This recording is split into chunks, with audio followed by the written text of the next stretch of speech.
দখল দূষণে বরিশালের বেশিরভাগ খাল এখন নিশ্চিহ্ন। অবশিষ্ট খালগুলোও পরিণত হয়েছে ময়লার ভাগাড়ে। ফলে একটু বৃষ্টিতেই দেখা দেয় জলাবদ্ধতা। সংস্কার ও সংরক্ষণের উদ্যোগ না নেয়ায় এমন অবস্থা, অভিযোগ স্থানীয়দের। শুভ হাওলাদারের ক্যামেরায় সাইফুর রহমান মিরনের প্রতিবেদন। বরিশাল মহানগরীর বুক জুড়ে একসময় প্রবাহিত ছিল 46টি খাল, চলত সব ধরনের নৌযান। আর তাই বরিশালকে ভেনিস শহরের সঙ্গে তুলনা করেছিলেন জাতীয় কবি কাজী নজরুল ইসলাম। কিন্তু অসংখ্য খালের বেশিরভাগই এখন বিলীন দখল দূষণে। 200-র বেশি সার্ভিস ও ফিচারে লেনদেনের সব বিকাশ অ্যাপে সম্ভব। এটি মহানগরীর মধ্য দিয়ে প্রবাহিত জেল খাল, তবে এখন পরিচয় মশার উৎপত্তিস্থল আর ময়লার ভাগাড় হিসেবে। স্থানীয়দের অভিযোগ, একটু বৃষ্টিতেই দেখা দেয় জলাবদ্ধতা, রূপ নিয়েছে ময়লা আবর্জনার ড্রেনে। দুর্গন্ধে বিপর্যস্ত জনজীবন। খাল খননে মিছিল মিটিং ছাড়া কোনো পরিবর্তন ঘটেনি।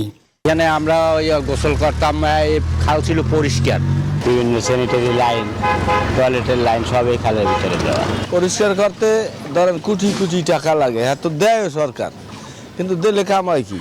হ্যাঁ তো ওই সাইরেনির কাম করায় না, সব খাইয়ে লইয়ে শেষ।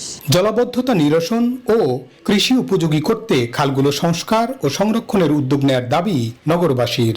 বরিশালের যে খালগুলো আছে, যেগুলো মজে গেছে, সেগুলো সংস্কার অত্যন্ত প্রয়োজন, যাতে করে জলাবদ্ধতা দূর হয়, কৃষকরা উপকৃত হয়। ব্যবস্থা নেওয়ার আশ্বাসও দেন সিটি কর্পোরেশনের এই প্রশাসক। খাল উদ্ধারের জন্য আমি নিজেও রাজপথে ছিলাম। সুতরাং যেহেতু আমি এখন সেবকের চেয়ারে বসেছি, ইনশাল্লাহ আমার সর্বোচ্চ চেষ্টা থাকবে। ধান নদী খালের বরিশালকে রক্ষায় মরে যাওয়া খাল পুনঃখননে সরকার জোর দিচ্ছে বলে জানান প্রধানমন্ত্রীর উপদেষ্টা। খাল খনন কর্মসূচি আমাদের উন্নয়ন পরিকল্পনার একটা অপরিহার্য অংশ। খাল শুধুমাত্র প্রাকৃতিক ভারসাম্যের জন্যই না, এই খাল আমাদের প্রাণ। বারবার খননের নামে অর্থ লোপাট হচ্ছে এমন দাবি করছে নগরবাসী, যার প্রভাব পড়ছে কৃষির উপরে, দেখা দিচ্ছে জলাবদ্ধতা।